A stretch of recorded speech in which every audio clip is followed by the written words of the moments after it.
कराल तेहीच सत्य करा, कोणाही जीवाचा अन्न घडो मत्सर, वरम सर्वेश्वर पूजनांचे. ऐका जे तुम्ही भक्त भागवत, कराल तेहीच सत्य करा. तुका म्हणे एका देहाचे अवयव, तुका म्हणे एका देहाचे अवयव, सुख दुःख जीव भोग पावे. ऐका जे तुम्ही भक्त भागवत, आणि कराल ते हित सिद्ध करा. पांडुरंगा करो प्रथम नमन,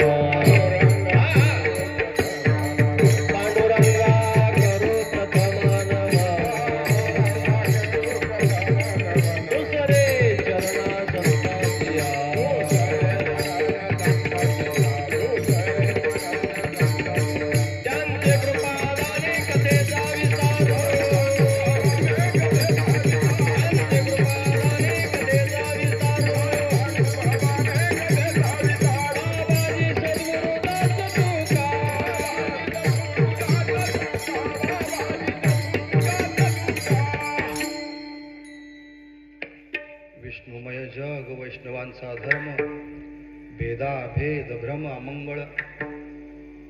संत श्रेष्ठ श्री ज्ञानेश्वर महाराज, जगदवंद्य जगद्गुरु श्री तुकोबराय आणि महाराष्ट्राचं आराध्य दैवत छत्रपती शिवाजी महाराज,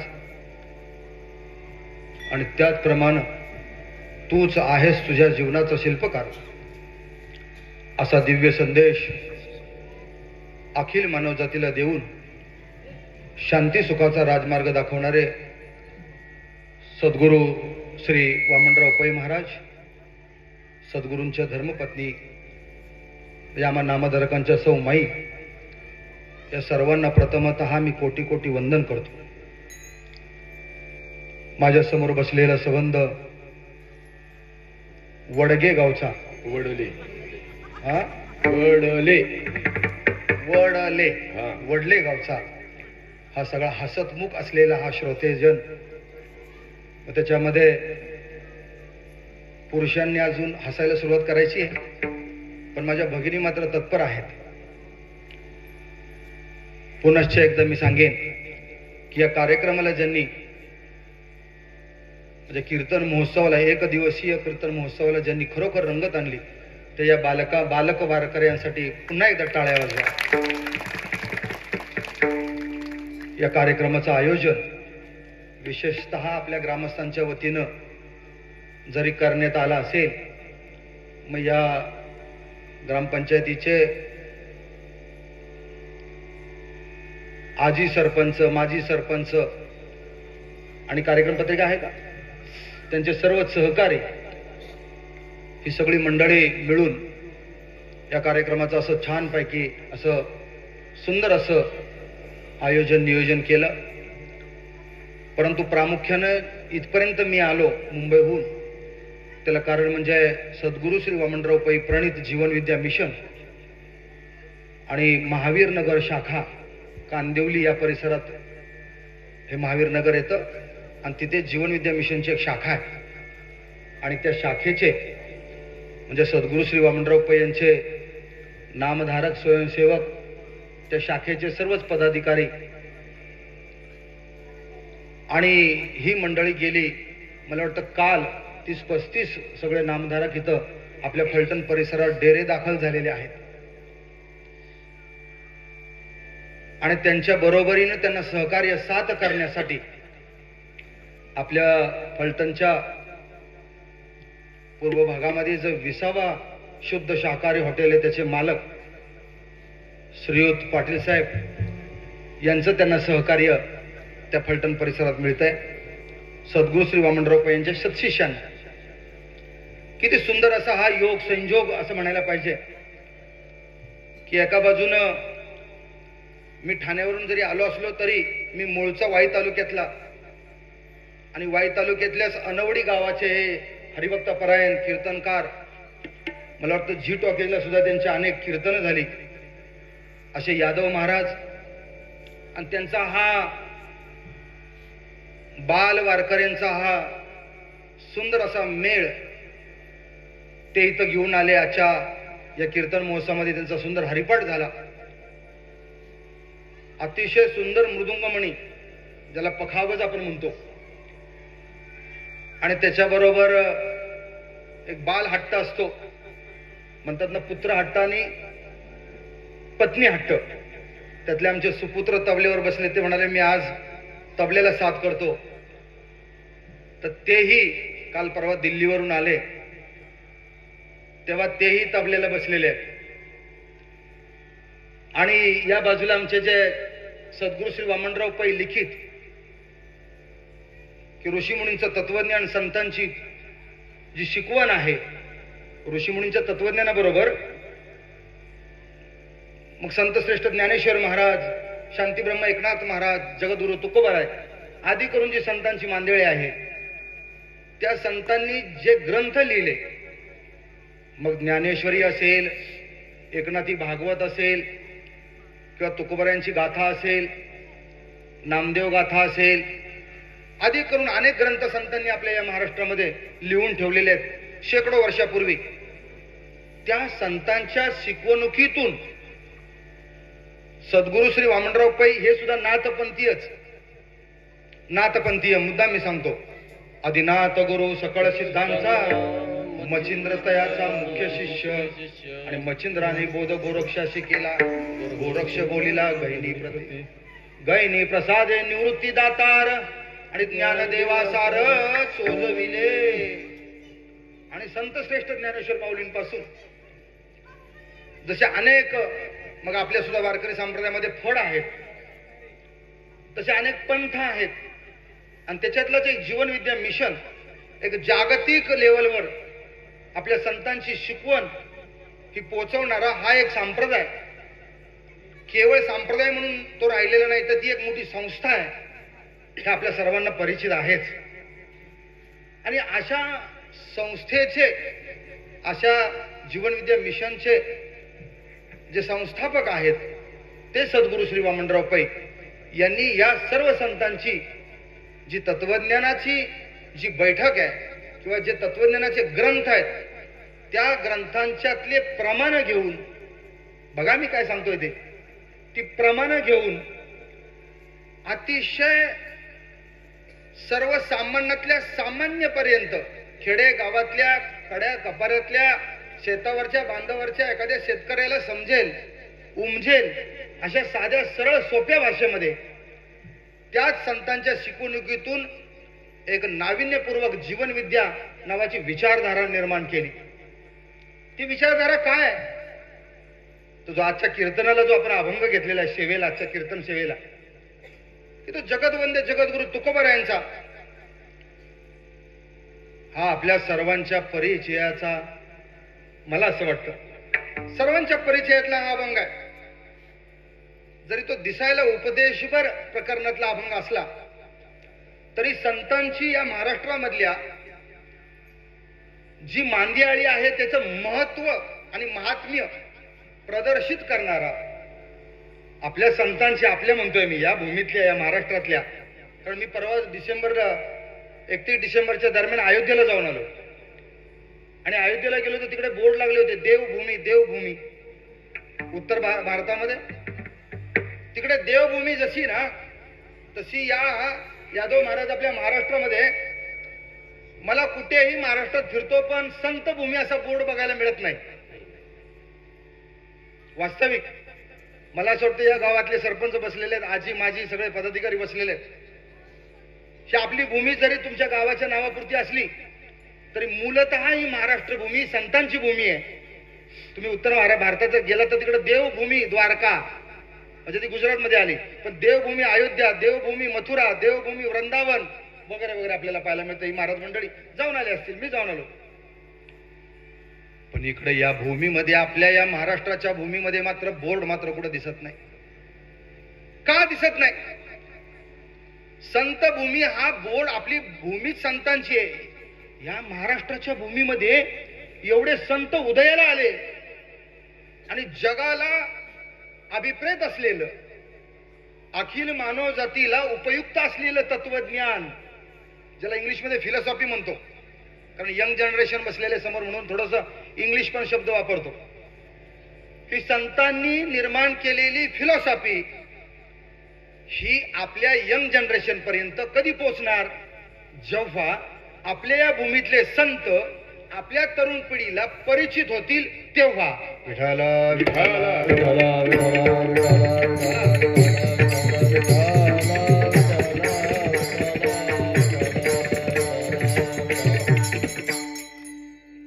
आणि ही संत भूमी, ही संतांची मांदियाळी समाधीपुरती मर्यादित नाही, कुठल्या तरी मंदिरापुरती मर्यादित नाही. बघा, इथं जर मंदिरच असेल ना, जर तुम्ही देहूला गेलात तर गाथा मंदिर आहे. बघा, ज्ञानाचं मंदिर आहे. तुकोबारायांनी हजारो अभंग लिहिले, त्या गाथेचं गाथा मंदिर आहे. ज्ञानेश्वर आळंदीमध्ये गेलात तर माऊलींची समाधी आहेच, पण त्याच्याच बाजूला इंद्रायणीच्या काठावर ज्ञानेश्वरी 9,000 ओव्या ज्या माऊलींनी लिहिल्या, 9,035 ओव्या ज्या लिहिल्या, त्याचं ज्ञानेश्वरी मंदिर पण इंद्रायणीवर आहे. विठाला विठाला विठाला म्हणजे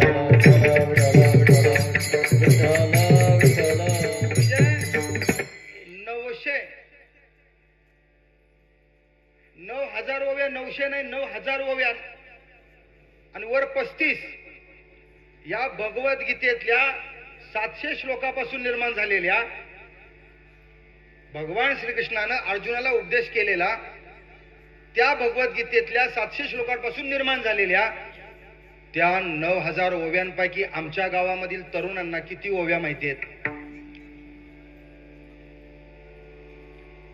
तुकोबारायांचे हजारो अभंग आहेत, त्या अभंगांपैकी आम्हाला किती अभंग परिचित आहेत? मी इथं तुम्हाला ओळख पाठच करून द्यायला आलो असं समजा ना. आणि म्हणून त्याच्यासाठी संतांची ओळख होणं गरजेचं आहे. जो आजच्या कीर्तन सेवेला आपण अभंग घेतला ना, तो अभंग एवढ्यासाठी घेतलेला आहे की त्याच्यातून आपल्याला संतांची ओळख व्हावी आणि त्याच्यानंतर या अभंगामध्ये संतांनी जे मार्गदर्शन केलंय ते कोणासाठी केलंय आणि काय केलंय या संबंधी ही इथं चर्चा व्हावी आणि तुम्हाला श्रवण व्हावं, याच्यासाठी हा आपण अभंग निवडलेला आहे. विठाला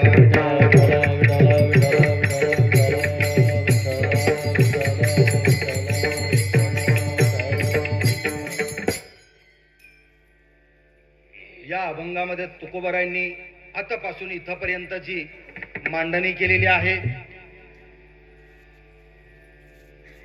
थोडं चिंतन करायला पाहिजे. आपण शेतामध्ये काम करणारी माणसं असतील, आपली इथं समोर बसलेली, काही ऑफिसमध्ये जाणारी, काय उद्योग व्यवसायात असणारी माणसं.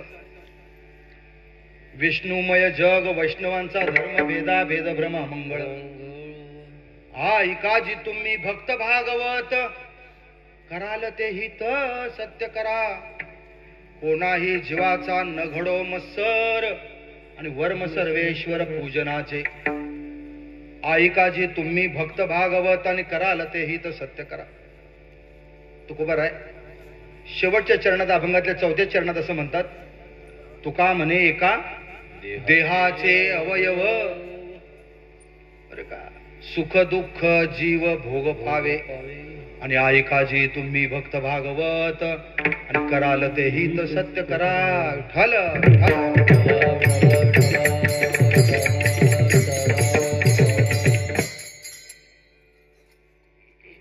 तुकोबार आहे आपल्या सर्वांना संबोधित करताना एक शब्दप्रयोग द्रुपदामध्ये वापरतात. या अभंगातलं जे द्रुपद आहे ना, ऐकाजी ऐकाजी ऐकाजी, अहो ऐका ना, तुम्ही भक्त भागवत. आपल्याला काय म्हटलेलं आहे? पहिला शब्द तुकोबारायांनी आपल्यासाठी भक्त हा शब्द वापरलेला आहे. या अभंगाचा थोडक्यात सारांश काय? आपल्याला तुकोबारायांनी ऐकणाऱ्यांना आपल्याला पहिला शब्द भक्त वापरला आणि ते भक्त कुठले? तर भागवत धर्मातले असं म्हटलेलं आहे. पहिला बघा आपला शब्द तुकोबारायांनी काय वापरला? भक्त. आता इथं बसलेले किती भक्त आहेत मला माहित नाही, पण तुकोबारायांनी मात्र आपल्याला सगळ्यांना काय म्हटलंय? भक्त म्हटलेलं आहे. आता भक्त या शब्दाचा अर्थ काय? इथून सुरुवात आहे की ज्याची भक्ती करायला आपण निघालेलो आहोत. ज्याची म्हणजे कोणाची? त्या अभंगातल्या पहिल्या चरणातला पहिला शब्द आहे विष्णू. हा पहिल्या अभंगातल्या पहिल्या चरणातला पहिला शब्द विष्णू. विष्णू भगवान विष्णूंची भक्ती करायला आपण निघालो. हा विष्णू कोण? तर आपण म्हणतो ईश्वर. त्यालाच आपण काय मंडळी देव म्हणतो. बघा, विष्णू मय जग म्हणजे विष्णू कोण? जग म्हणजे काय? विष्णुमय जग. जग कुणाला म्हटलंय? वैष्णव. वैष्णव म्हणजे कोण? वैष्णवांचा धर्म. धर्म म्हणजे काय? बघा, काय एक साधे पहिल्या अभंगातल्या पहिल्या ओवीतले जे शब्द तुमच्या समोर मी ठेवतोय. तुम्ही म्हणाल की आतापर्यंतचे तर महाराज लोक हे सगळं काय असं काय सांगत नव्हते, तुम्ही काहीतरी वेगळं सांगायला लागलाय. त्याच्यासाठीच मुंबईवरून आलोय. विष्णू मय शब्द वापरलाय, त्याच्याकडे आपण पुढे जाऊ. पण हा विष्णू कोण? ज्याला आपण देव म्हणतो, ईश्वर म्हणतो किंवा परमेश्वर म्हणतो,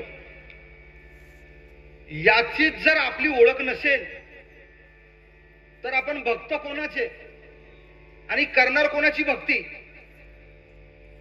ही लहान लहान मुलं या आमच्या यादव महाराजांनी जी त्यांच्यावर संस्कारांची बरं का टप्प्याटप्प्यानं संस्काराची जी रेलचेल ठेवलेली आहे त्यांच्या आयुष्यावर, जीवनावर, मग ते काय नुसते टाळ घेऊन आणि हरिपाठ आणि कीर्तनाला उभे नाहीत. तो कोण याच्यातलं 5वीला असेल, कोण 6वीला असेल, कोण 7वीला असेल, बरोबर ना? त्यांचा स्वतःचा मुलगा इंजिनियर झालेला आहे. म्हणजे असं काही म्हणायची गरज नाहीये की वारकऱ्यांची मुलं किंवा वारकरी म्हटलं की फक्त टाळ आणि हरिपाठ आणि वारी आणि दिंडी, असं नाही काय.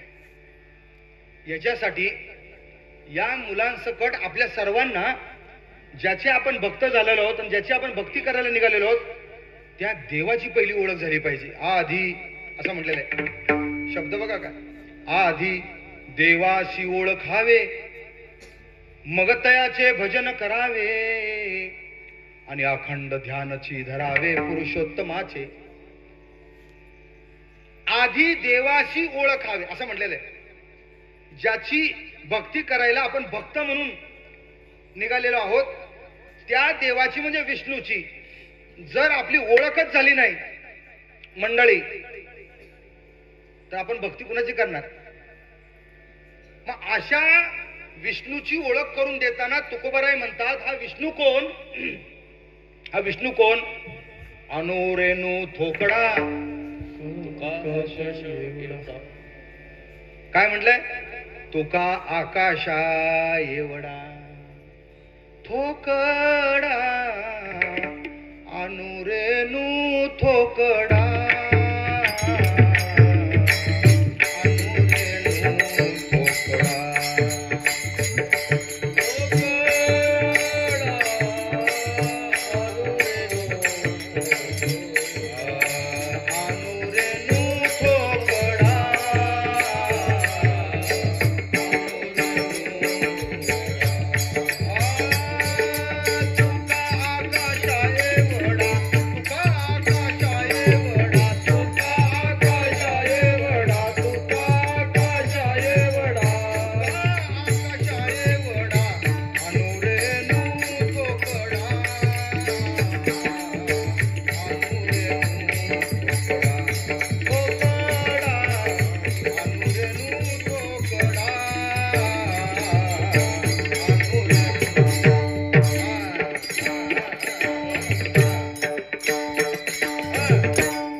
विष्णू या शब्दाचा अर्थ जो अनुरेणू मध्ये रसरेणू मध्ये सुद्धा सामावलेला आहे.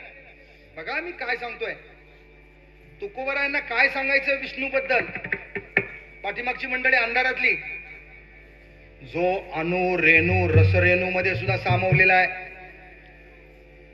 तोच विष्णू तुकोबाराय म्हणतात आकाशा एवढा आहे. अव्यक्त अव्यक्त निराकार नाही ज्या आकार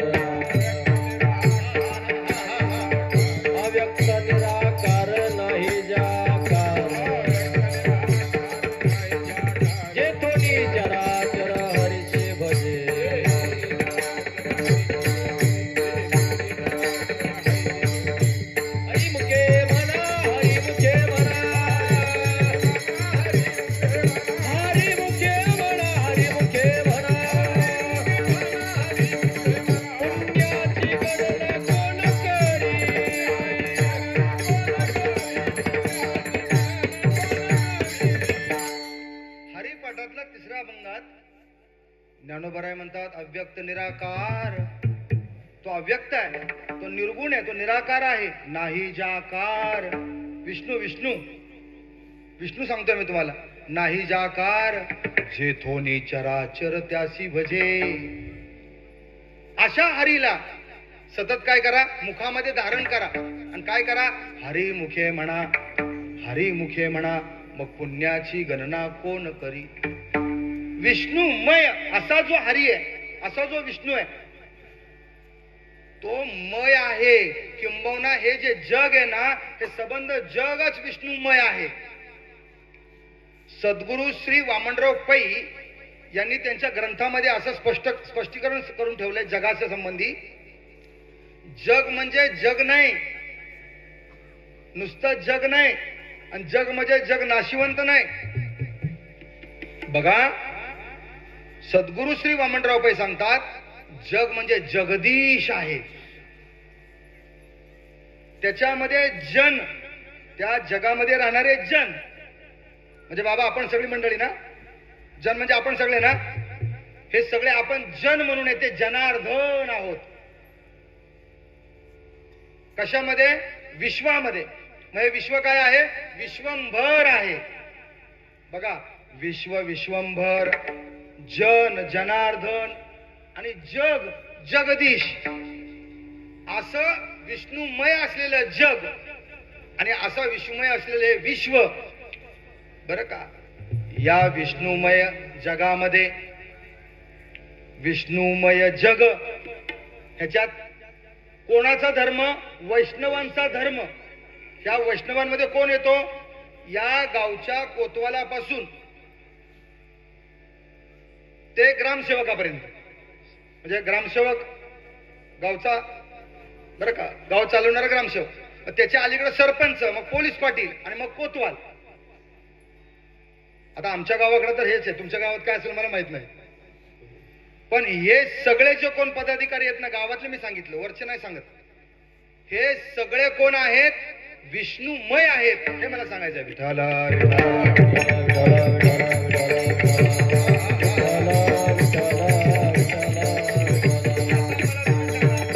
हे सगळे विष्णुमय आहेत. आणि मग या गावामध्ये हे जर सगळे विष्णुमय आहेत, तर आपण सगळे बसलेले सुद्धा कोण आहोत? विष्णुमयच आहोत. मी सांगितलं ना, जन जनार्दन, जन जनार्दन म्हणजे आपण सुद्धा विष्णुमय आहोत. आता या जगामध्ये विष्णुमय जग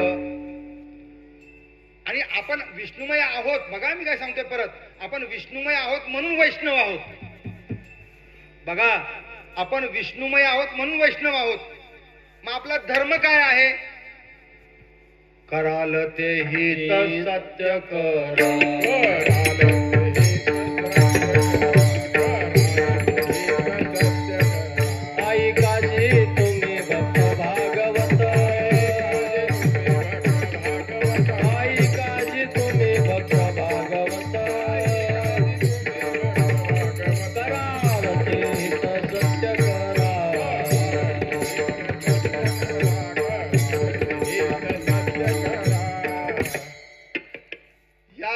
अभंगाचं सारच हे आहे, कराल ते हित सत्य करा.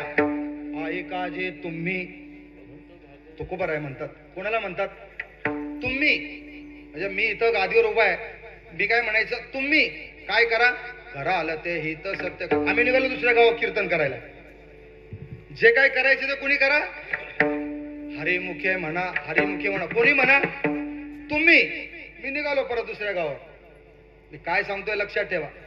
ज्या वेळेला संत सांगतात, काय सांगतात? कराल ते हित सत्य करा. कुणी करा? जे या विष्णुमय जगामध्ये जे वैष्णव आहेत, जे भागवत आहेत. कोण भागवत आहेत आणि कोण वैष्णव आहेत? डोक्याच्या केसापासून पायाच्या नखापर्यंत हे जे शरीर आहे, आणि या शरीरामध्ये ज्याला ज्याला विचार करण्याची शक्ती आहे, बघा, विचार करण्याची शक्ती आहे, त्यालाच वैष्णव म्हटलंय, त्यालाच भागवत म्हटलंय. ज्याच्या ठिकाणी विचार करण्याची शक्ती नाही, त्या प्राण्याचं नाव पहिलं घेतो गाई. दुसरं नाव मी घेत नाहीत इतर प्राण्यांची. गोठ्यातल्या गाईला विचार करण्याची शक्ती नाही, पण घरातल्या आईला आहे की नाही? घरातल्या आईला विचार करण्याची शक्ती आहे की नाही?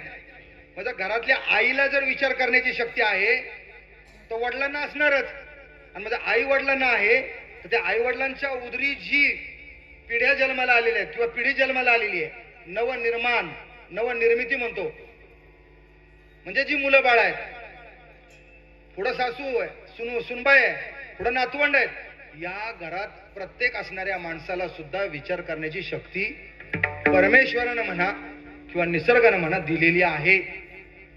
आणि ज्याला विचार करण्याची शक्ती दिलेली आहे, ऐकताय ना सगळेजण तुम्ही? बघा मी काय सांगतोय, ज्याला विचार करण्याची शक्ती दिलेली आहे त्यालाच संत म्हणतात तो वैष्णव आहे. आणि तो कोण आहे? भागवत आहे. विठ्ठल.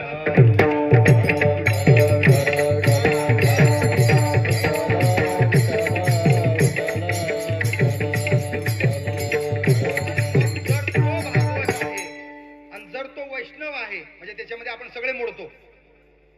आतापर्यंत आपण कोण होतो? मी नानासाहेब जेधे, हे आमचे बालदार असतील, चोपदार असतील, पखवाजे असतील, तबलजे असतील, गायनाचार्य असतील, महाराज असतील, बघा विनयकरी असतील. इथं बसलेल्या इथं माझ्या एक ताई आहे, इथं एक दादा आहेत, ही सगळी नावं आपण घेतो. इथं पाटील साहेब बसलेले आहेत, ही सगळे आपण बघितलं ना चेहऱ्याकडे की आपण नावं घेतो. पण मूलतः आपण विष्णू रूप आहोत, ईश्वर स्वरूप आहोत. बघा मी काय सांगतोय, बारकाईने ऐका, हे कधी ऐकायला मिळालं नसेल तुम्हाला. आणि याच्या पुढे परत जर ऐकायचं तर आम्हालाच बोलवावं लागेल. त्याचं कारण सांगतो.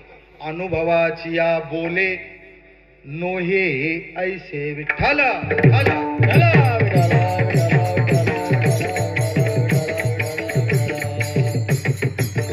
तुमच्या मनावर हेच ठाम बिंबवायचंय की आपण प्रत्येक जण विष्णुमय आहोत. म्हणजेच आपण देवाचे, विष्णूचे, कृष्णाचे, विठ्ठलाचे, पांडुरंगाचे अंश आहोत. सर्वगती राम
राम. काय म्हटलंय? सर्वा घटी देहादेही एक आणि देहादेही एक. जसा सूर्यप्रकाशक सहस्र रश्मी, तो प्रत्येकामध्ये आहे. घटाघटामध्ये तो राम म्हणून आहे, तो कृष्ण म्हणून आहे, तो विठ्ठल म्हणून आहे, तो हरी म्हणून आहे. घटाघटामध्ये. आता घट कोणता? डोक्याच्या केसापासून पायाच्या नखापर्यंत हे शरीर हा घट आहे. जसा सूर्याच्या पासून एक एक किरण प्रकाशित होतो तसा तोच तो पांडुरंग परमात्मा आपल्या मधून तो प्रकाशित होतोय. आपण त्याचे अंश आहोत. आता मला एक कळत नाही, जर आपणच देवाचे, पांडुरंग परमात्म्याचे, जर रामाचे, प्रभू रामरायाचे जर अंश आहोत तर आपलं तन दुःखी आहे. बघा आपलं मन दुःखी आहे आणि समोर बसलेले सगळे जन पण दुःखी आहेत. का बरं? माझ्या मातांनो, आपण दुःखी कधी असतो? सगळं काही बरोबर चाललेलं आहे, पण एखाद्या भगिनीच्या घरी गेलो, कधीतरी आमचा प्रसंग येतो, सगळं घर हसतंय, पण एखादी भगिनी जेव्हा दर्शनाला येते ना, तेव्हा तिचा चेहरा पडलेला असतो. तिला आम्ही विचारतो, बाई, आईसाहेब, काय बरं तुमच्या चेहऱ्यावर दुःख दिसतंय? कधी दुःख असतं? अहो, साधं डोकं दुखायला लागलं ना, डोकं, हे डोकं, माणसाच्या समोर पंचपक्वान ठेवलं तरी तो ताट बाजूला सारतो. काय झालं? तुम्ही तर जेवणारे आहात, जेवत नाही? नाही म्हणले, डोकं दुखतंय हो. काय सांगू तुम्हाला, मी काय सांगतोय लक्षात ठेवा. म्हणजे कुठं तरी दुःख आहे. मग ते मी शरीराच्या अंगाने सांगितलं, डोक्याच्या अंगाने दुखणं. आपण इथं बसलेलो सगळी मंडळी, उभी राहिलेली मंडळी, यांचं काय दुखणं एक आहे? मी साधं डोक्याचं सांगितलं तुम्हाला. इथं बसलेल्यांपैकी उभी राहिलेल्यांपैकी जी मंडळी आहेत, त्यांचं दुखणं काय एक आहे का? अख्ख्या रात जरी जागली ना, तरी दुःखाचा पाडा संपणार नाही, एवढं दुःख आहे. तुकोबाराय म्हणतात, सुख पाहता जवा पाडे आणि दुःख पर्वता येवडे. माणसाचं आरोग्य बघावं बरं का, मग ते शरीराचं असेल, मनाचं असेल, किंवा संबंध जनाचं म्हणजे समाजाचं असेल, हे बिघडलेलं आहे. पण तुम्ही म्हणाल की आता तुम्ही गुरुजी सांगता की जर प्रत्येकामध्ये अंश रूपानं विष्णू आहे, पांडुरंग परमात्मा आहे, तर आमच्या तनाचं, मनाचं आणि आम्हा समाजाचं म्हणजे जनाचं आरोग्य कशामुळे बिघडलेलं आहे, ह्याचं उत्तर तुम्ही आम्हाला द्या. आणि हे उत्तर देण्यासाठी आम्ही इथं आलेलो आहोत.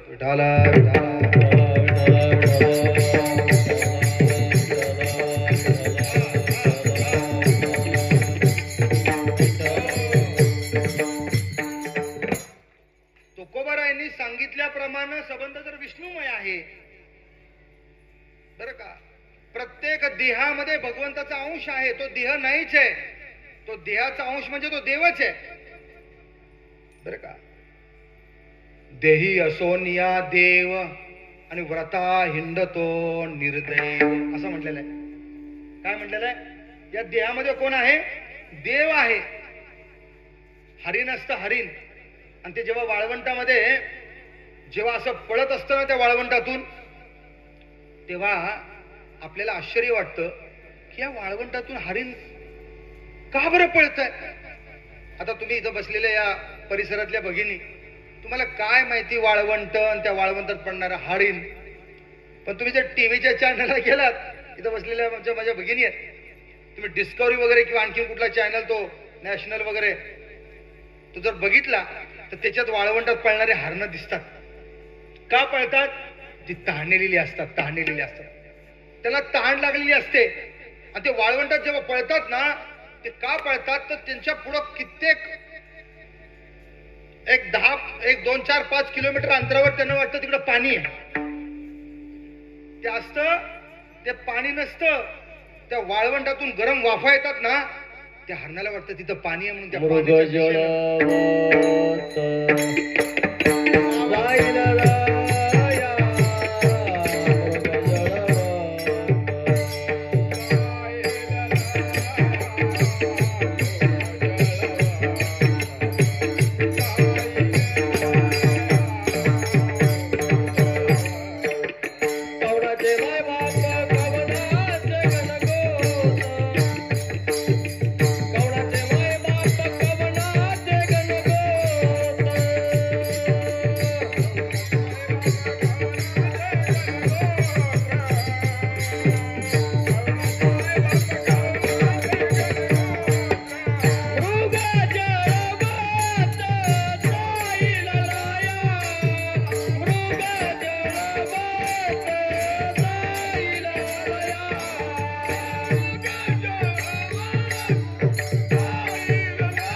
जाईल या. जसं ते मृग धावत असत ना, या चरणातला अर्धच चरण मी मुद्दाम घेतो की जसं ते मृग धावत असत ना, धावत असत, तसे आपण आरोग्यासाठी, कोणाच्या आरोग्यासाठी? तनाच्या म्हणजे शरीराच्या. कोणाच्या आरोग्यासाठी? मनाच्या. आपल्या ठिकाणी मन नांदतं त्या मनाच्या. आणि कोणाच्या आरोग्यासाठी? जनाच्या म्हणजे समाजाच्या आरोग्यासाठी आपण वाट फुटेल त्या दिशेनं धावत असतो. मंडळी लक्षात ठेवा, जसं त्याला पाणी मिळत नाही म्हणून ते मृग धावतं, तसं आपण मंडळी आपल्याला तनाचं म्हणजे शरीराचं आरोग्य मिळत नाही म्हणून धावतो, मनाचं आरोग्य मिळत नाही म्हणून धावतो. आणि समाजामध्ये सुद्धा समाजाचं आरोग्य चांगल्या प्रकारे राहिलेलं नाही म्हणून जन म्हणजे समाज सुद्धा धावतो. कुठे? वाट फुटेल त्या दिशेला. त्याला वाट नाही, वाट फुटेल त्या दिशेला. आता आम्ही मुंबईवरून निघालो, पण आम्ही वाट फुटेल त्या जर दिशेला जर गाडी घेऊन आम्ही जर सुसाट सुटलो असतो तर आम्ही फलटणला पोहोचलो नसतो.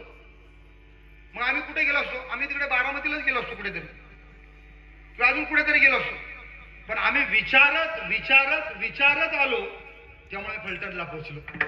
तसं या संबंधीचं जरी आपल्या ठिकाणी भगवंताचा अंश असला, पांडुरंगाचा अंश असला, विठ्ठलाचा अंश असला, तरी आपल्याला आपल्या ठिकाणी असलेल्या अंशाबद्दलचं मार्गदर्शन म्हणजे देवाच्या अंशाबद्दलचं म्हणजे देवाच्या संबंधीचं जोपर्यंत मार्गदर्शन संतांच्या ग्रंथातून आणि सद्गुरूंच्या माध्यमातून मिळत नाही. मी काय म्हणतोय बघा, संतांचे ग्रंथ डोक्यावर घेऊन चालत नाही, तर त्यांना डोक्यात घ्यावं लागतं आणि ते डोक्यात घालवून देणारे सद्गुरू असतात.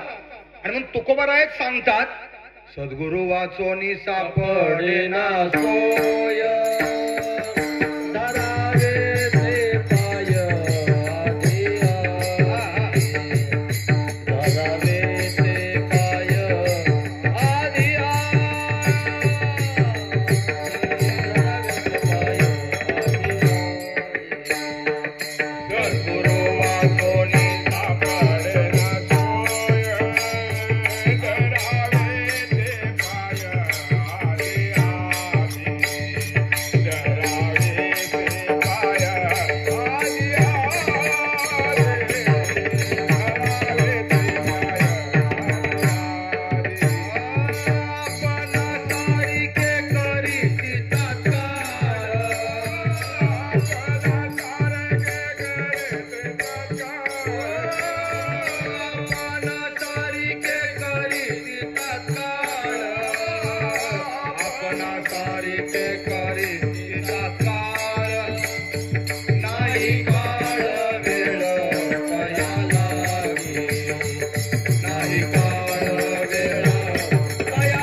चालणार नाही, तर त्या गाथेतल्या अभंगातली प्रत्येक ओवीन त्या ओवीतला प्रत्येक शब्द तो जर आपल्या डोक्यात जावा असं वाटत असेल तर तुम्हाला कोणाला धरावं लागेल? कोणाला शरण जावं लागेल? सद्गुरू वाचोनी सापडेना सोय आणि धरावे ते पाय आधी आधी. काय करतात खरे सद्गुरू? आपणा सारिखे करीती तात्काळ, नाही काळ वेळ तया लागी. लोह परिसाची उपमान साहे सद्गुरु महिमा गादची. आपणा सारिखे करीती तात्काळ नाही काळ वेळ तया लागी. सद्गुरूंचं महत्व ऐकताय का तुम्ही? हो माझ्या मातांनो, ऐकताय का?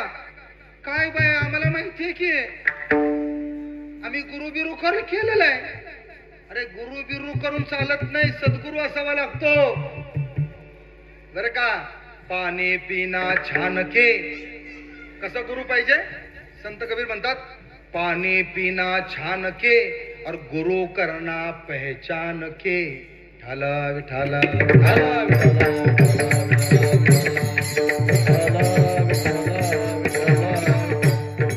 असा गुरु पाहिजे. कसा गुरु पाहिजे? लोह परिसाची उपमान साहे. हो, सद्गुरूंचा महिमा किती आगाध आहे. सद्गुरूंचा महिमा किती आगाध आहे. एखाद्या लोखंडाला परिसाचा स्पर्श व्हावा. बघा मी काय सांगतो, एखाद्या लोखंडाला परिसाचा स्पर्श व्हावा आणि त्या परिसाचा स्पर्श त्या लोखंडाला झाल्यानंतर त्या लोखंडाचं काय व्हावं? सोनं व्हावं. ज्ञानेश्वरी मध्ये म्हटलंय लोहाचे कनक होये. पठाडे भाऊ कुठे बसले? तो तिकडे बसले. आणि ते काय त्यांचं नाव आपले हे कारण काय? खराडे कुठे आहेत? खराडे खराडे गेले. विठाला विठाला पुढे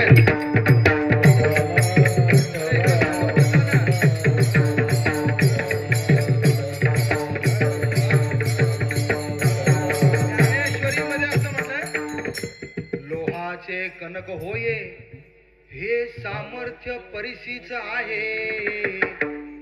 पाटील भाऊ, हे मृत ही जीवितला हे अमृत सिद्धी. सद्गुरूंचं महत्व आमच्या विसावा हॉटेलचे मालक आमच्या पाटील साहेबांना कळलं. आज नाही कळलं. अहो आज आम्ही भेटलो, पण याच्या आधी आमचे संबंध किती वर्षाचे? 20 वर्षापूर्वीचे. मी फलटणला आलो होतो 20 वर्षापूर्वी आणि त्यावेळेला हेच पाटील भाऊ कुठल्या तरी एखाद्या इमारतीमध्ये भाड्याची जागा घेऊन तिकडे स्वतः त्या कढईवर आणि त्या स्वयंपाकघरामध्ये किचन मध्ये स्वतः ते राबत होते. आणि 20 वर्षानंतर आज मी इकडे फलटण मध्ये आलो ना, तेच पाटील भाऊ त्या विसावा हॉटेलच्या या दालनात नेतात, त्या दालनात नेतात, त्या दालनातनं काढतात, या दालनात नेतात आणि सगळे दालनं दाखवून नेल्यानंतर स्वतःच्या बंगल्यात नेतात. त्याचं कारण काय? सद्गुरू आहे. लक्षात ठेवा, त्याचं कारण सद्गुरू आहे. मी नाही सांगत, शांतीब्रह्म एकनाथ महाराज पण तेच सांगतात. सद्गुरू वाचोनी नाम नये हाता. आमदारकी मिळेल हो, मंत्रीपद पण मिळेल आणि मुख्यमंत्रीपद कोणाला पण मिळायला लागले. विठाला विठाला विठाला.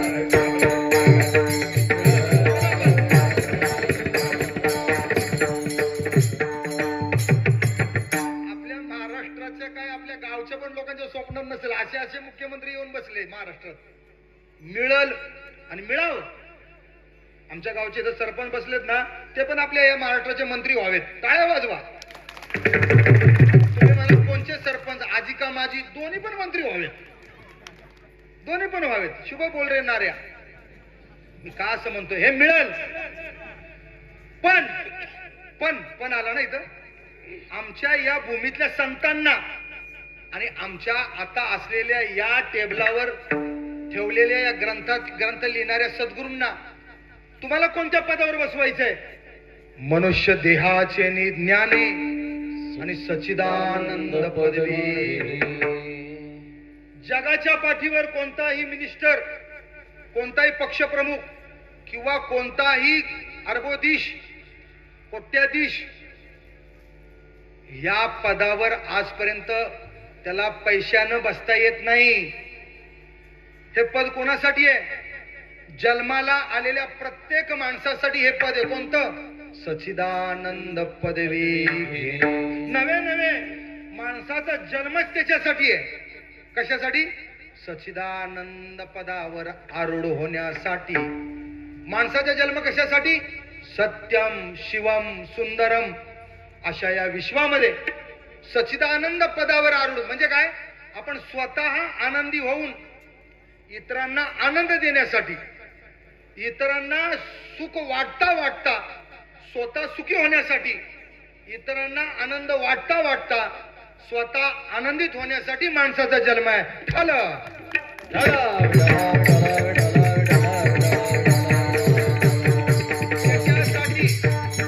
त्याच्यासाठी कोणाचं मार्गदर्शन पाहिजे? त्याच्यासाठी कोणाचं? संतांचं मार्गदर्शन पाहिजे. पण संतांच्या मार्गदर्शनाच्या पाठीमागं कोणाचा बोध पाहिजे? सद्गुरूंचा बोध पाहिजे. ते काय करतात? लोह असलेलं, जसा परीक्षा चिकटल्यानंतर त्या लोहाचं सोनं होतं ना, तसा इथं बसलेला प्रत्येक माणूस आहे ना, या माणसाला या टेबलवर मांडलेल्या ग्रंथाच्या माध्यमातून जर ज्ञान झालं तर या माणसाचा ह्याच ग्रंथातलं ज्ञान काय करतात? त्या माणसाला म्हणजे त्या देहाला देव करतात. विठ्ठल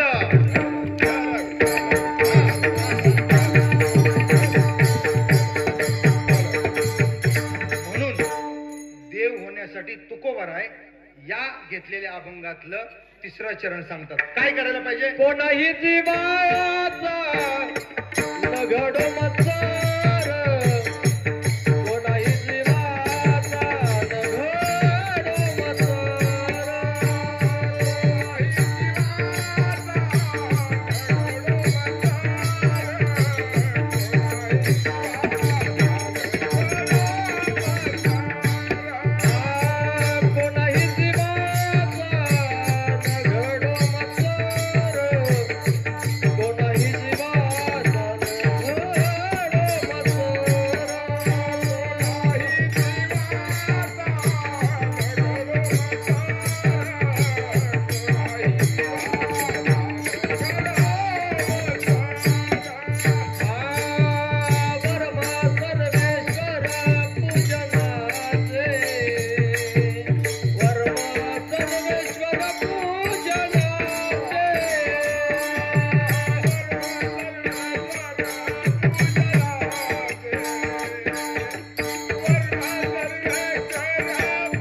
सत्य काय करा?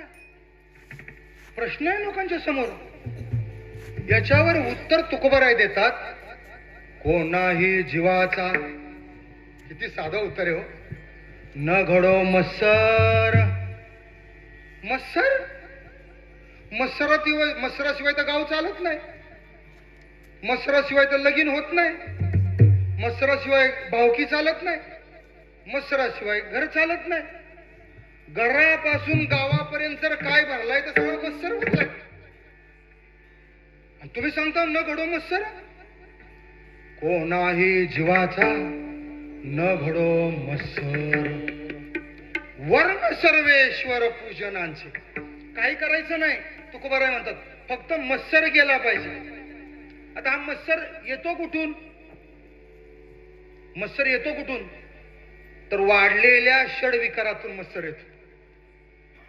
मत्सर काय असा कुठनं तरी जमिनीतनं गव्हासारखा, आता सीझन हरभऱ्याचं गव्हाचं आहे ना, त्यासारखा उगवत नाही.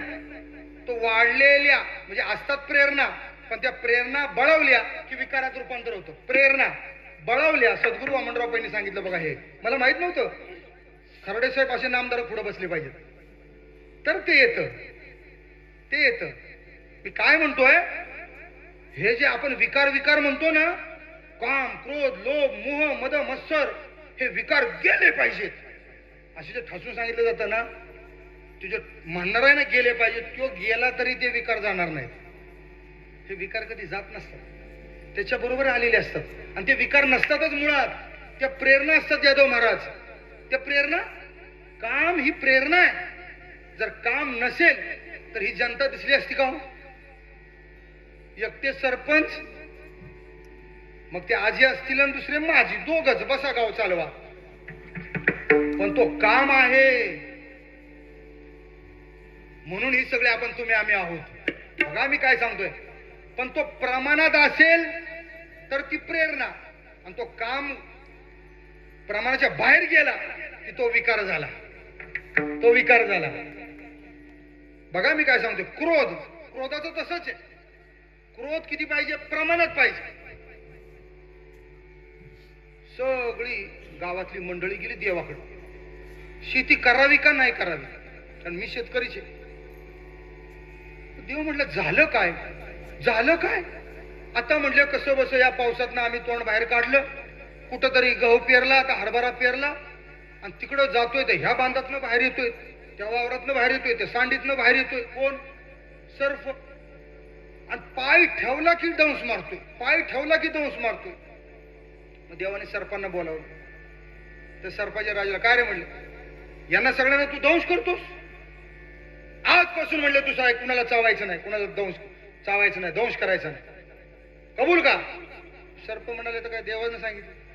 सर्प म्हणले कबूल. सर्प गेले, मंडळी गेली.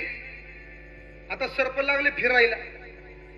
एकानं दगड उचलला, टाकला, सर्प आपला खाली, कारण देवाने सांगितलं चावायचं नाही. दुसरा आला, त्यानं दगड टाकला, नाही चावलं. तिसऱ्यानं दगड टाकला, चौथ्यानं दगड टाकला. अख्खं गाव सरपंचा माग, त्यातल्या त्यात मुलं आघाडीवर, आणि वयस्कर तर काय बोलायला नको. मुलं पुढं आणि गावातली वयस्कर माग. कशाला? सापाला मारायला. मग साप गेला देवाकडे. आता म्हटले आम्ही काय करायचं? दिसलो की मारतात. एक तर जखमी करून तरी टाकतात, नाही तर काय काय ना मारून पण टाकतात. अरे म्हणले, देव म्हणले सर्पांना, तुम्हाला मी सांगितलं चावू नका. काय सांगितलं? फुस करू नका सांगितलं का? तुम्ही नुसतं पळाले असते. तसा क्रोध किती पाहिजे? बोला ना बाबा, मला नाही थंडी लागत, तुम्ही गारठला म्हणजे कसं का? क्रोध म्हणजे राग आपल्यात पाहिजे, पण किती? फुस करण्यापुरता, चावा घेण्यापुरता नाही. विठाला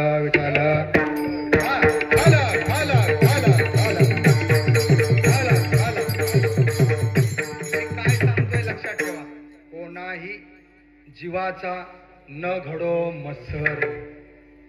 कोणाही जीवाचा न घडो मत्सर पाहिजे, पण किती पाहिजे? प्रमाणात. तुम्ही म्हणाल नेमकं प्रमाण तरी काय सांगा ना. जेवणाच्या ताटात प्रमाण असतं बघा.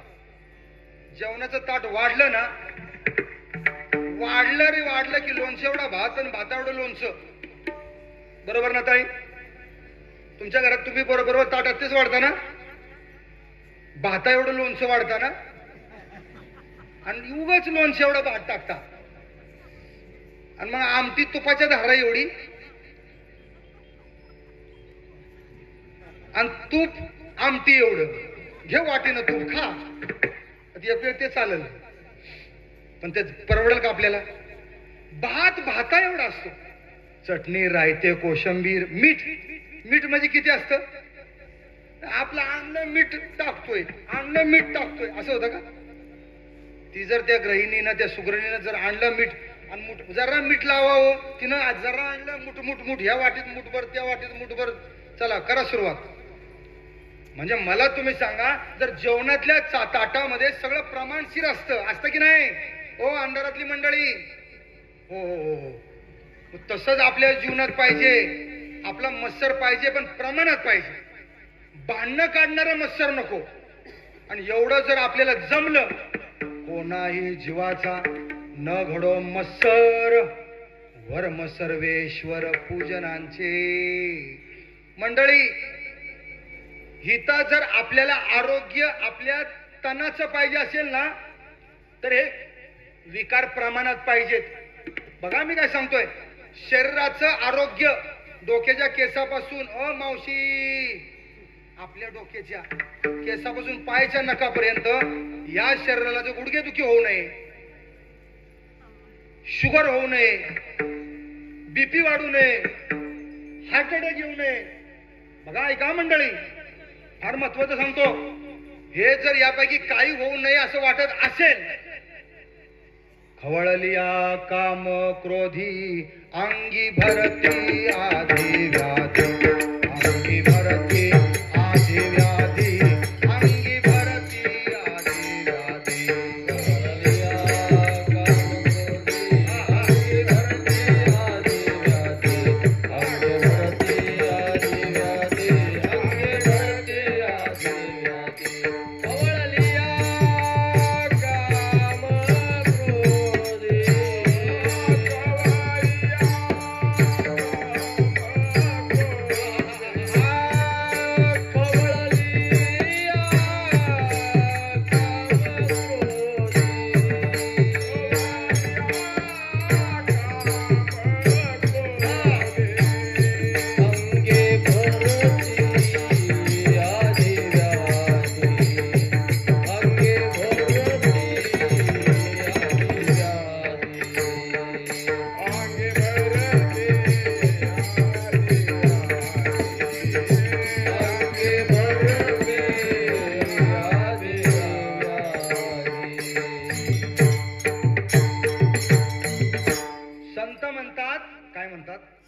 आधी व्याधी सच्चिदानंद रूपाय विश्वोत्पत्त्यादि हेतवे तापत्रय विनाशाय श्रीकृष्णाय वयुम नमः.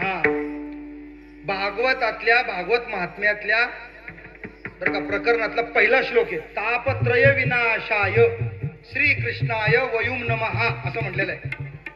तापत्रय आधी भौतिक, आधी दैविक आणि आध्यात्मिक जर ताप आपला निघून जावा, तसं तनाचा, मनाचा आणि जनाचा ताप कायमचा निघून जावा असं वाटत असेल तर तर जी आपल्या ठिकाणी खवळतात ना, काम क्रोधी, काम क्रोध लोभ मोह मद मत्सर हे खवळतात. घरात पाय दारात पाय तो क्रोध असा येतो की घरातल्या सगळ्यांना सगळं घरात दुःख करून टाकतो. त्या खवळणाऱ्या घरातल्यांवर, बाहेरच्यांवर, नात्यातल्या लोकांवर, संबंधितांवर सतत तो रागवणारा, त्याच्या अंगी भरती आधी व्याधी असं म्हणलेलं आहे. त्यालाच रोग होतात. जो रागवत नाही, कधीतरी फुस करतो, त्याला रोग येत नाही. साधं सांगतो तुम्हाला, फार मोठा प्रकांड सांगत नाही कारण वेळच नाही. साधं, किती किती राग असला पाहिजे, क्रोध असला पाहिजे, किती थोडासा, पण सतत तो जर रागवतच राहिला ना तर बीपी त्याचाच वाढतो, शुगर त्याचाच वाढतो, गुडघे त्याचेच जातात आणि हार्ट अटॅक पण त्यालाच येतो. म्हणून फोनवर बोलताना बघा तुम्ही काय काय जण असे गरम झालेले असतात बरं का. आता आपल्या गावातले मला माहित नाहीत, पण आम्ही बघतो मुंबई पुण्याला असे फोनवर मोबाईलवर बोलताना, तू यच पुढं, तुझ्याकडे बघतोच आता, त्याचं काय होत नाही. पण जो बघतोच आता म्हणतो ना, त्याच्याकडे देव सारखा बघत असतो. पण विष्णुमय जग बरं का, तैसा हृदयामध्ये मी राम, कराल ते हित सत्य करा. जर काय सकाळी उठल्यापासून रात्री झोपेपर्यंत करायचंच असेल तर ते सत्य, सत्य म्हणजे काय, चांगलं, चांगलं म्हणजे काय, शुभ करा. ते सत्य वगैरे शोधायला जाऊ नका. सत्य म्हणजे चांगलं, चांगलं म्हणजे शुभ. तुम्हाला शुभ, शुभ नेमकं करायचं काय ते सद्गुरू वामनराव सांगतात. शुभ चिंतावे, शुभ इच्छावे, वचनी शुभ बोलावे, शुभ कर्माच्या सामर्थ्याने सोने करावे जीवनाचे, शुभ कर्माच्या सामर्थ्याने सोने करावे. क्रिया जैसी प्रतिक्रिया अटळ नियम निसर्गाचा, सहस्रपटीने प्रतिक्रिया, सहस्रपटीने प्रतिक्रिया, शोध नवा पै सद्गुरूचा, अहो शोध नवा पै मांगल्याचे आविद्याचे मांगल्याचे आविद्याचे शारदरी कल्याणा बाबा शारदरी कल्याणाचे शुभ कर्मांच्या सामर्थ्याने कोण करावे जीवनाचे शुभ कर्मांच्या सामर्थ्याने कोण करा कुणाला कळलं नाही मी सांगतो ना तुम्हाला खरडे साहेब कोणाला कळलं नाही कारण कळणे एवढं सोपं नाही ऐकायला जरी सोपं असलं तुम्हाला कळवा असं वाटतं कुणी बोलत नाहीत बघा अशी भुकेल्यात ना जेवायला आहे ना सरपंच साहेब पण मी जेवलो नाही अजून मी सकाळपासून उपाशी आहे तुम्हाला कळवा असं वाटतं माझ्या मागं म्हणणार का तुम्ही शुभ चिंतावे चिंतावे शुभ चिंतावे चिंतावे नाही नाही नाही आवाज नाही हो शुभ चिंतावे चिंतावे शुभ चिंतावे चिंतावे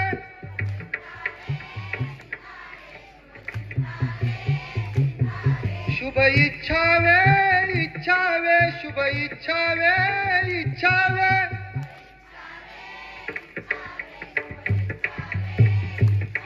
शुभ बोलावे बोलावे शुभ बोलावे बोलावे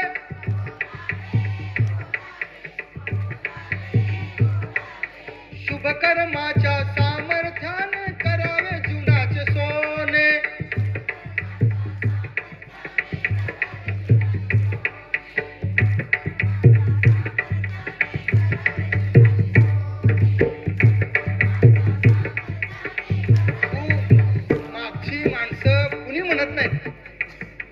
असं झालंय की काय सांगू तुम्हाला सगळ्या जगाचा माया मी डोक्यावर भार घेतलेला आहे आणि सगळ्या जगाचं दुःख माझ्या डोक्यावर आहे आणि मला आता ते जाता जायना महाराज कीर्तन संपवा कशी तरी मी उठते आणि पत्राळीवर बसते किंवा बसतो विठाला विठाला विठाला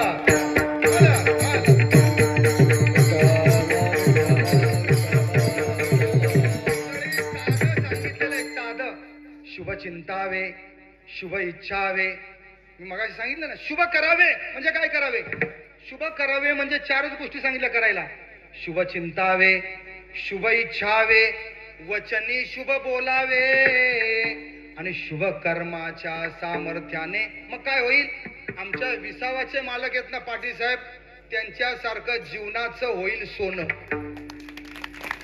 त्यांच्यासारखं जीवनाचं होईल सोनं मी का तुम्ही म्हणाल महाराज तुम्ही येऊन जाऊन पाटलांवर का जाता जरा तुमचं काय ते सांगा ना तर माझं सोनं मी घेऊन आलेलो इथं बसलेले बघ मी हेच केलं शुभ चिंतावे शुभ इच्छावे वचनी शुभ बोलावे शुभ कर्माच्या सामर्थ्याने माझ्या जीवनाचं सोनं झालं ते इथं बसलेलं आहे तबल्यावर हा 26 वर्षाचा माझा एकुलता एक मुलगा रशियाला जाऊन MBBS MD झाला तो मेडिसिन मध्ये आता तो कॅनडाला चाललाय पुढच्या महिन्यात MS व्हायला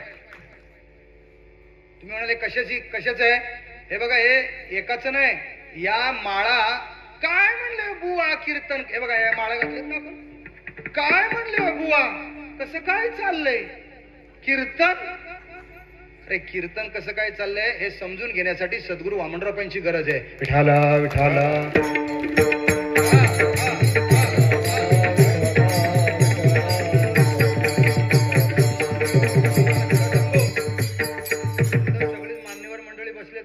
त्यांची ओळख नाही पण आज ओळख होईल मग आमचे पाटील असतील सरपंच असतील आजी माजी पदाधिकारी असतील त्यांना एक सांगू खरोखर तुम्हाला मी सांगतो आयुष्यातली जर जीवनातली किरकिर कायमची घालवायची असेल ना तर अशा कीर्तनाची गरज आहे अशा कीर्तनाची कीर्तन चांग कीर्तन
त्या नाण्यासारखं कीर्तनाची आज अवस्था आली गावागावात.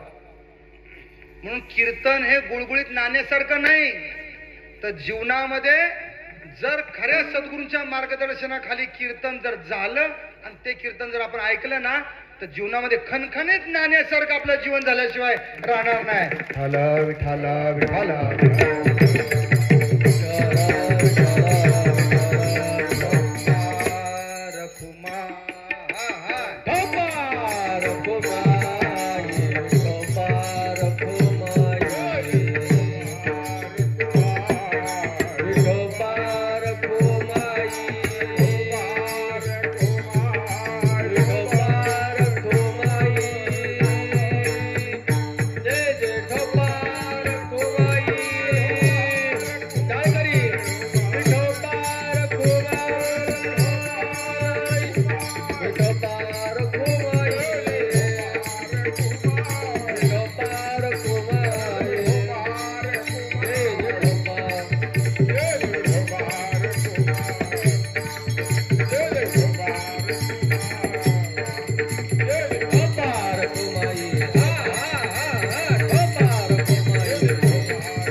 अयोध्येवरून रामकथा करून आलो आणि किती आनंद घ्यावा त्यांच्याकडून मी तुम्हाला काय सांगू. फार आनंद घ्यायला पाहिजे. त्याच्यासाठी मला वाटतं 1-2-3 दिवस कीर्तन खरोखर महोत्सव पाहिजे या गावात. किती दिवस पाहिजे? 3 दिवस महोत्सव पाहिजे. ही सगळी साथीकार मंडळी आमच्या यादव महाराजांची. मी हे का सांगत होतो? विष्णुमय जग वैष्णवांचा धर्म, भेदाभेद भ्रम अमंगळ. भेद नका करू. समोरून येणारी प्रत्येक व्यक्ती परमेश्वराची जिवंत मूर्ती आहे हा भाव आपल्या मनात असेल ना, तर या देहाचा देव व्हायला वेळ लागत नाही. भेदा भेद भ्रम अमंगळ हा एकाजी तुम्ही भक्त भागवत कराल ते हित सत्य करा. कोणतं सत्य हित करायचं? कोणाही जीवाचा न घडो मत्सर. एकच सत्य हित करायचं की ज्याच्यात जे सत्य केल्यानंतर आपल्या त्याच्यात हित आहे. सत्य म्हणजे मी तुम्हाला सांगितलं शुभ करायचं. शुभ करायचं म्हणजे काय सांगायचं? शुभ चिंतावे, शुभ इच्छावे, वचने शुभ बोलावे, शुभ कर्माच्या सामर्थ्याने करावे शुभ. आता म्हणाल तुम्ही चारही गोष्टी एकदम कशा करायच्या? त्या चारही गोष्टी एकदम करण्यासाठी एकच प्रार्थना आहे, ते म्हणजे माऊलींचा पसायदान आहे. माऊलींचा पसायदान आपण म्हणतो की नाही? त्या पसायदानामध्ये या चारही गोष्टी आहेत. शुभ चिंतावे, शुभ इच्छावे, वचने शुभ बोलावे आणि शुभ कर्माच्या सामर्थ्याने करावे जीवन. अरे पण पसायदान म्हणतो, पण त्या पसायदानाचा अर्थ कळतो का? नाही कळत. मग तो अर्थ कळावा म्हणून सद्गुरू वामनराव पैंनी त्या पसायदानातून विश्व प्रार्थना निर्माण केली. ती कोणती?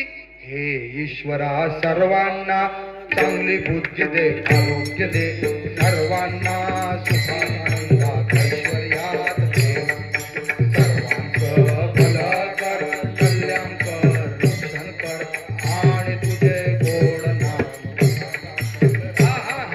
हे ईश्वरा सर्वांना चांगली बुद्धी दे, आरोग्य दे, सर्वांना सुखानंदात ऐश्वर्यात दे,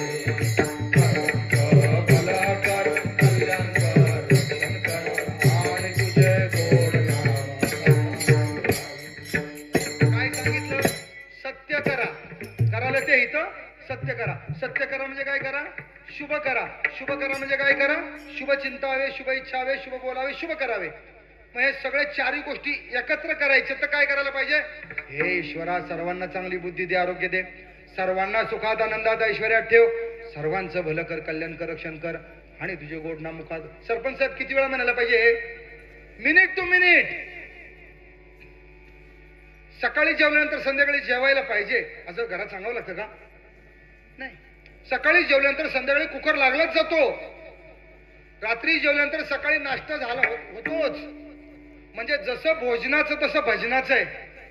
आणि म्हणून सगळ्यात भजन हे ईश्वर चिंतन आणि शुभ ईश्वर स्मरण आणि शुभ चिंतन यात जेव्हा आपलं मन रंगतं तेव्हा मनाचं आरोग्य प्राप्त होतं. आरोग्य तनाचे, मनाचे आणि जनाचे. मनाचं आरोग्य कधी प्राप्त होतं? ईश्वर स्मरण आणि शुभ चिंतन. आता इकडे आमचे यादव महाराज सुद्धा विचारात पडले असतील की आता महाराजांनी नवीन काय काढलं आणखी? ईश्वर चिंतन आणि शुभ ईश्वर स्मरण आणि शुभ चिंतन. ईश्वर चिंतन म्हणजे हे विठ्ठला. आमच्या कुळीचं दैवत काय आहे? विठ्ठल हे आमच्या कुळीचं दैवत आहे. म्हणून विठ्ठला विठ्ठला विठ्ठला विठ्ठला विठ्ठला हे विठ्ठला. आणि त्याच्या पुढं शुभ चिंतन. सर्वांना चांगली बुद्धी दे. कोणाला दे? बालदार चोपदार विचारातच पडले. आता सर्वांना चांगली कशाला महाराज मागता? सर्वांना. आणि माझं काय? सर्वांना मागितल्यानं किंवा सर्वांना आपण जो मागतो त्याला देव पहिला देतो. विठाला विठाला सर्वांना सर्वांना जेव्हा म्हणतो ना हे विठ्ठला सर्वांना चांगली बुद्धी दे, सर्व सुखी सर्व भूती संपूर्ण होईजे. मी नवीन काही सांगत नाही. पसाय दणातल्या सर्वात शेवटची ओवी आहे. पुढती पुढती पुढती या ग्रंथ पुण्य संपत्ती सर्व सुखी सर्व भूती संपूर्ण होईजे. कुठल्या कीर्तनात ही ओवी ऐकली? नाही ऐकली. नाही ऐकली. मी सांगतो तुम्हाला, ही ओवी तुम्ही कुठल्या कीर्तनात ऐकली नाही, ही ह्याच कीर्तनात ऐकायला मिळाली. चोपदार तुम्ही पहिलं बालदार चोपदार सगळ्या कीर्तनात असतं ना, पण ही ओवी ऐकली कधी? टाळे वाजवा यांच्यासाठी. बघा ते पण वाजवतायत, ते पण वाजवतायत. विठाला विठाला विठाला.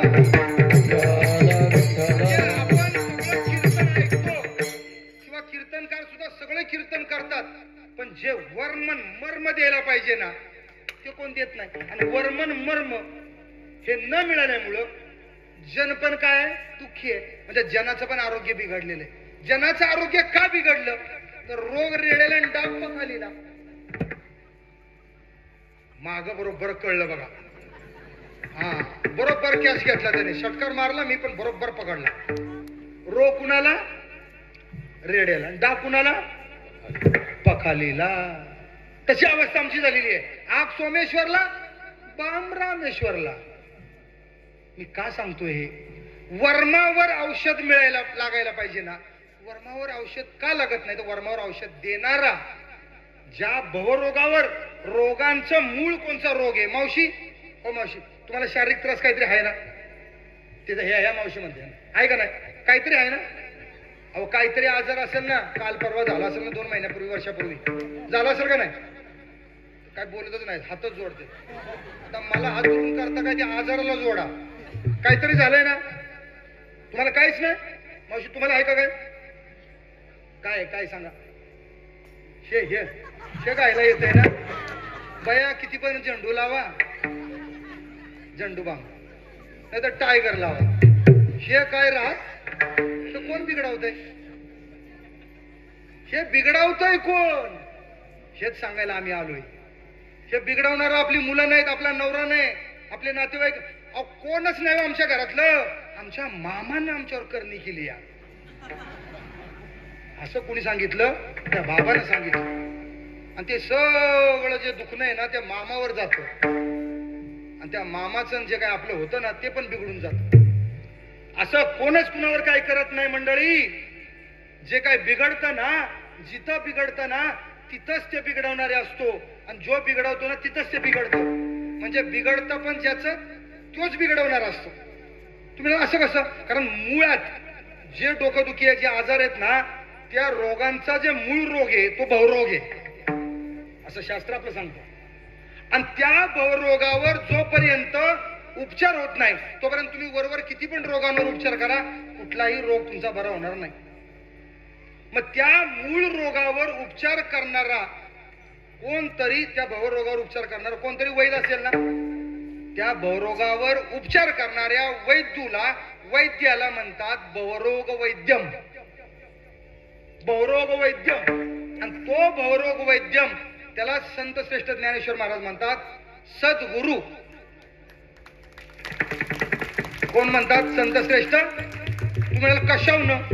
प्रमाणे सद्गुरु.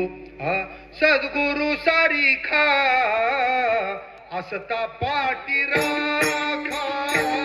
सद्गुरु सारिखा असता पाटी राखा. सद्गुरु सारिखा असता पाठी राखा. सद्गुरु सारिखा असता पाठी राखा.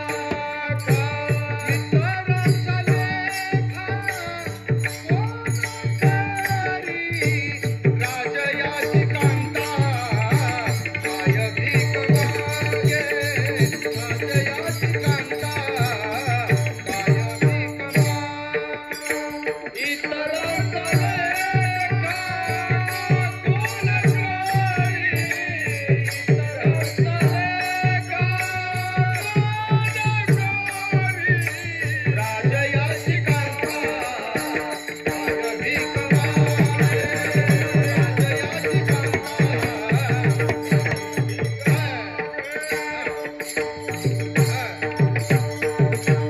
सद्गुरु सारिखा असता पाटी राखा.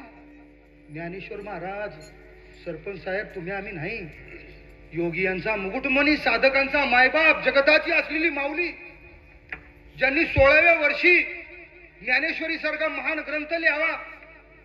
मंडळी 21व्या वर्षी ज्यांनी समाधी घ्यावी. नवे नवे संत म्हणतात महाविष्णूचा अवतार. सगळे प्रमाण सांगायला आपल्याकडे वेळ नाही. महाविष्णूचा अवतार सखा माझा ज्ञानेश्वर. साक्षात महाविष्णूचा अवतार असलेला सखा माझा ज्ञानेश्वर काय म्हणतो? सद्गुरु सारिका असता पाठी राखा. नवे नवे ज्ञानेश्वर महाराज म्हणतात मी कोणामुळे तरलो. ज्ञानदेव म्हणे तरलो तरलो. म्हणा ना. गुरुकृपे. ज्ञानदेवे म्हणे तरलो आता उतरिलो गुरुकृपे. आता उतरिलो गुरुकृपे. आता उतरिलो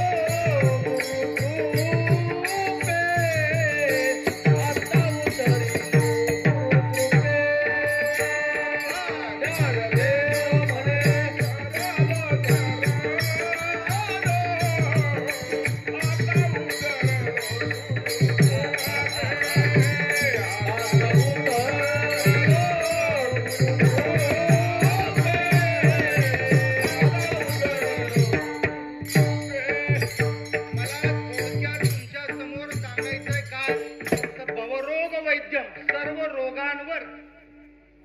सर्व रोगांचा मूळ रोग म्हणजे भवरोग आहे. त्याच्यावर उपचार करणारा जो भवरोग वैद्यम आहे त्याला सद्गुरू म्हणतात.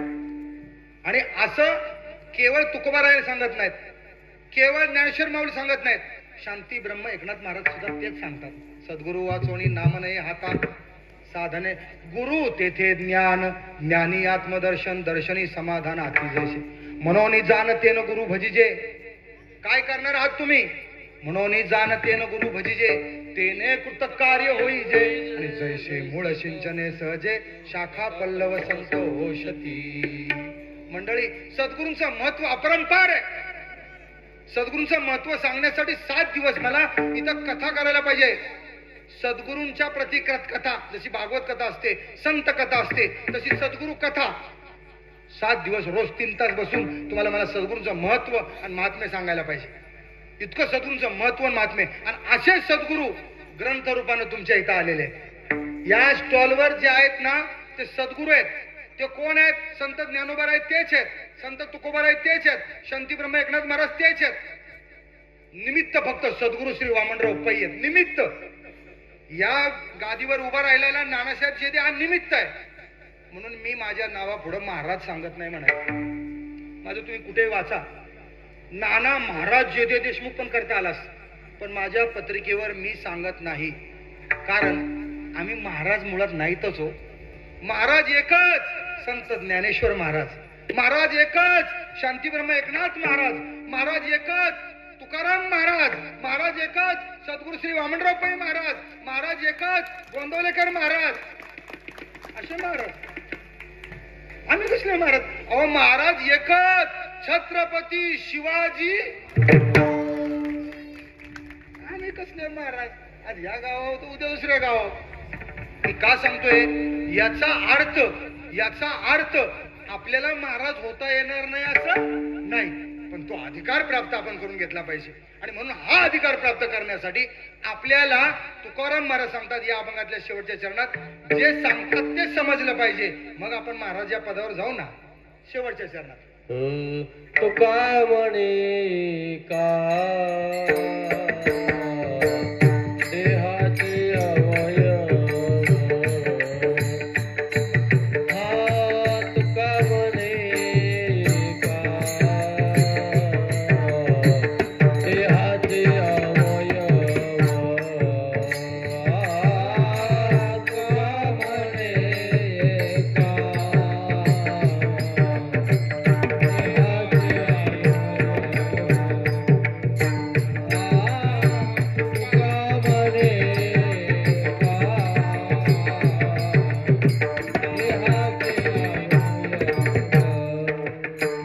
सुख दुःख जीव भोग पावे, सुख दुःख जीव भोग पावे, आई काजी तुम्ही भक्त भागवत, आई काजी तुम्ही भक्त भागवत, सुख दुःख जीव भोग पावे, सुख दुःख जीव भोग पावे, आई काजी तुम्ही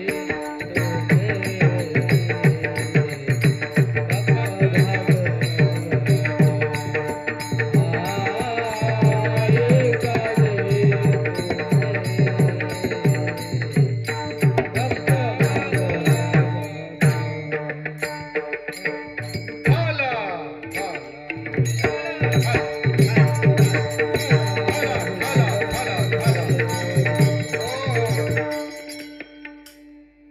विष्णुमय जग वैष्णवांचा धर्म वेदा वेद ब्रह्म मंगळ.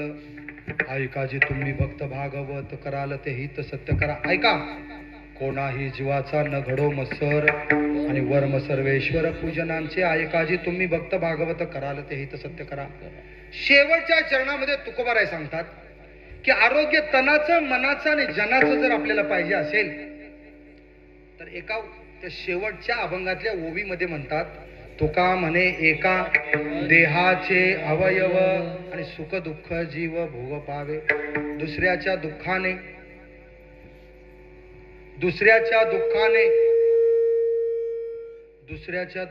जो सुखी होतो तो दानव.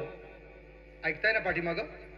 दुसऱ्याच्या दुःखाने जो सुखी होतो तो दानव, दुसऱ्याच्या दुःखाने जो दुःखी होतो तो मानव, आणि दुसऱ्याच्या सुखाने जो सुखी होतो तो देव जाणावा. विठ्ठला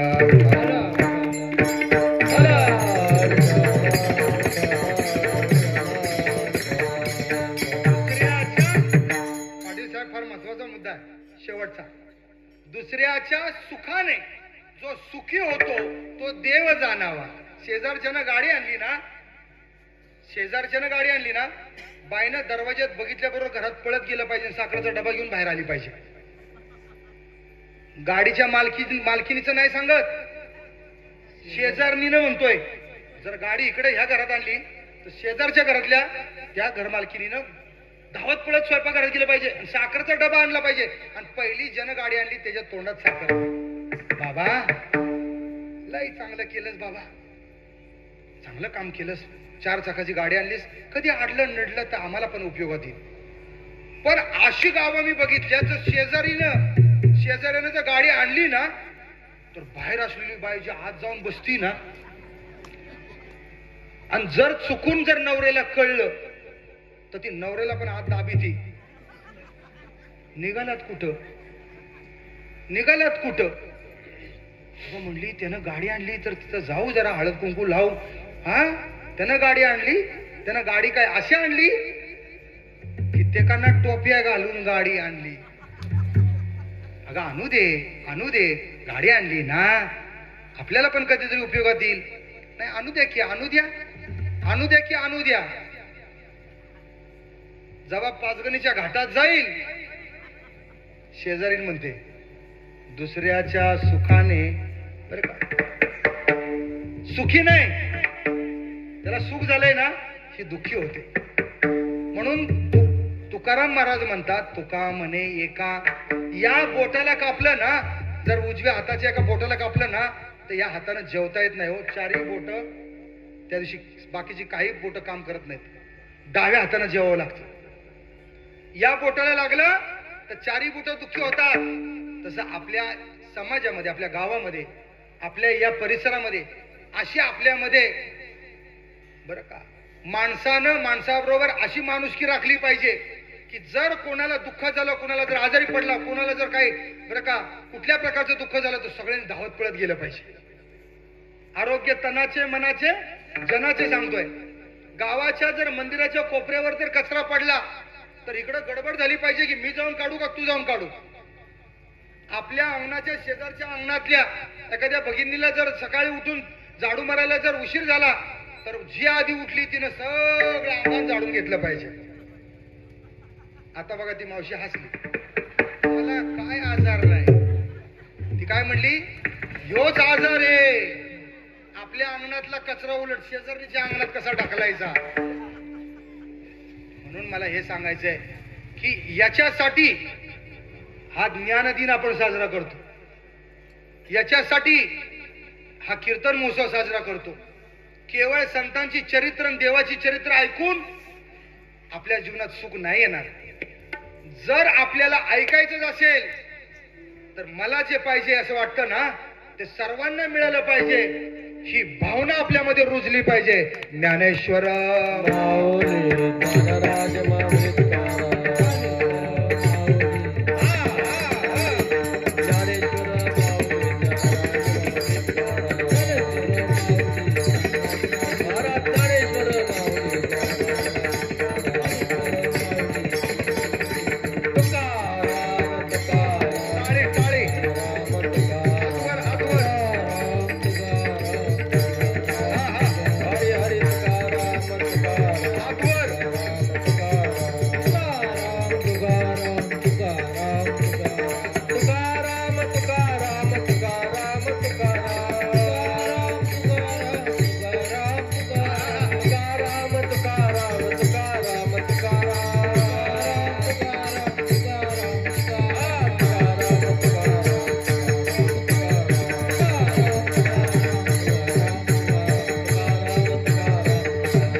जीवनाचा. तर तुम्ही म्हणायचं शिल्पकार तूच आहेस तुझ्या जीवनाचा. आवाज येत नाही. तूच आहेस तुझ्या जीवनाचा. मी म्हणेन विचार बदला. तुम्ही म्हणाल नशीब बदलेल. विचार बदला. विचार बदला. मी म्हणेल तुमचे भाग्य तुमच्या विचारात. मी म्हणेन तुमचे भाग्य. तुम्ही म्हणायचं तुमच्या विचारात. तुमचे भाग्य. तुमचे भाग्य तूच आहेस. किती कौतुक करावं. मी तुम्हाला खरं सांगू, ही आमच्या यादव महाराजांची ही जी यांचीच मुलं मी सांगतो. की ज्यांना आई वडील नाहीत, आई वडील आहेत पण सांभाळत नाहीत, ज्यांना आई आहे पण वडील नाही, वडील आहे पण आई नाही. का मी हीच मुलं बघत नाही, महाराष्ट्रात असे अनेक मुलं मी बघतो. पण त्यांना सुरेख आकार, कुंभार असतो ना, कुंभार त्या मातीला आकार देतो ना, यादव महाराजांचं कार्य आहे. टाळ्या वाजवा यांच्यासाठी. मी तुम्हाला सांगत नाही की त्यांना जाऊन तुम्ही हजारो रुपये द्या, मी नाही तुम्हाला सांगत. पण जर तुमचा वाढदिवस असला ना, त्या वाढदिवसाचा काही खर्चच करायचा असेल तर या मुलांसोबत जा आणि आपला वाढदिवस साजरा करा. नवे जर वाढदिवसाला तुम्हाला आणखीन कुणाकडे जायचं असेल ना, तर या टेबलवरचे ग्रंथ घ्या, वाढदिवसाला भेट द्या. लग्नाला जायचं असेल ना, उगाच हांडेन कळशान पोषक घेऊन जाऊ नका, ते पोषक फिरवतात. लग्नाला जायचं असेल ना, तर हे ग्रंथांचे सेट न्या. ते नवरा नवरीचं आयुष्य सोन्यासारखं होईल, त्यांचा संसार सोन्यासारखा होईल. मंडळी, फार सांगण्यासारखं आहे. आज माझ्या बरोबर येणारे आमचे गायनाचार्य माने महाराज महाराष्ट्रात सुप्रसिद्ध आहेत. पकवाजावर पण पकवाज वादक आमचे कर्जतचे आमचे रोहन पाटील येणार होते, ज्यांनी बाबा महाराजांबरोबर साथ केली. काही कारणामुळे ते येऊ शकले नाहीत, परंतु अतिशय आमचेच हे गाववाले, आमचे यादव महाराजांनी अतिशय आणि त्यांच्या सगळ्या सवंगड्यांनी अतिशय सुरेख साथ दिली. आणि म्हणून मला असं वाटतं की त्यांच्या कृतज्ञतेत राहावं. जेव्हा या परिसरात मी येईन तेव्हा हीच मंडळी मला साथीला पाहिजेत, अशी मी तुमच्याकडे प्रार्थना करेन. आणि आमची महावीर नगर शाखा, या महावीर नगर शाखेचे आमचे खराडे भाऊ असतील आणि त्यांच्याबरोबर आलेली सगळी त्यांची 30 नामधारकांची टीम आहे. माझ्या भगिनी आहेत, नामधारिका भगिनी आणि नामधारक बंधू सगळे. या सर्वांना मी शतशः, आमचे कर्जतवरून आलेले आमचे भाऊ मगाशी सपत्नीक आलेले, हे जे तुम्हाला सांगतायत ना तुमच्या घरात येऊन की हे ग्रंथ घ्या, या 30-35 लोकांपैकी कुणालाही यातनं कमिशन नाही, एक नवा पैसा याच्यातनं यांना कमिशन मिळत नाही. मग ते म्हणतील हे काय करतात, आपले उद्योगधंदे नोकरी सांभाळून तुमच्याच घरामध्ये सुख शांती लाभावं, तुम्हाला ज्ञान प्राप्त व्हावं, तुमचा संसार सुखाचा व्हावा, तुमचा संसार सोन्यासारखा व्हावा, तुमची मुलं doctor, engineer, scientist, IAS IPS व्हावीत, याच्यासाठी हे ग्रंथ तुमच्या घरी घेऊन येत आहे. हे तुमच्याकडून कुठल्याही प्रकारचं काही मागायला येत नाहीत, तरी पण तुमच्या गावातल्या लोकांनी बरीच इथं साथ दिलेली आहे. जाताना आपल्या जर करवचटीला किंवा आपल्या खिशात किंवा आपल्या हातात जर काही पैसे असतील, त्याची पुस्तकं घ्या. या महाराजांना काही द्यायला येऊ नका, त्या टेबलवरची पुस्तकं घ्या आणि पुस्तकं घेऊन घरी जा. नसतील पैसे आणले तर 1 तास 1.5 तास इथं ही मंडळी आहेत, घरी जाऊन काही पैसे आणा आणि पुस्तकं न्या. कारण शेवटी वाचेल तो वाचेल. ज्ञानेश्वरी घरात आहे पण ज्ञानेश्वरीचा अर्थ कळत नाही, गाथा घरात आहे. ही पुस्तकं वाचा, मग ज्ञानेश्वरी वाचायला घ्या. भरभर भरभर भरभर भरभर तुम्हाला ज्ञानेश्वरीचा अर्थ कळेल. मला वाटतं जास्त काय बोलावं हे उचित नाही या गादीवरनं. समजणे वाले को इशारा काफी, बरं का. म्हणून जास्त काय न बोलता हो इथं थांबतो. जय विठ्ठल, जय विठ्ठल.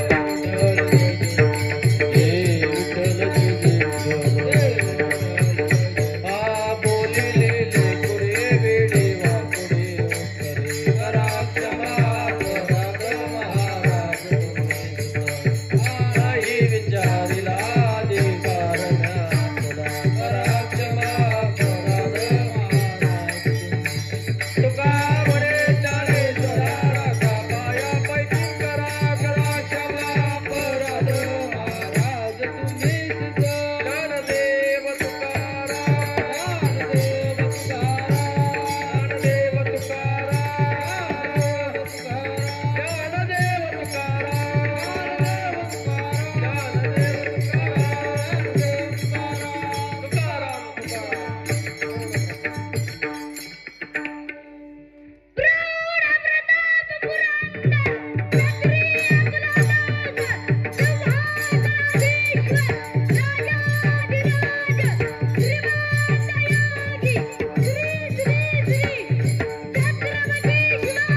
सदा हरी विठ्ठल श्री ज्ञानदेव तुकाराम पंढरीनाथ भगवान की जय. माऊली ज्ञानेश्वर महाराज की जय.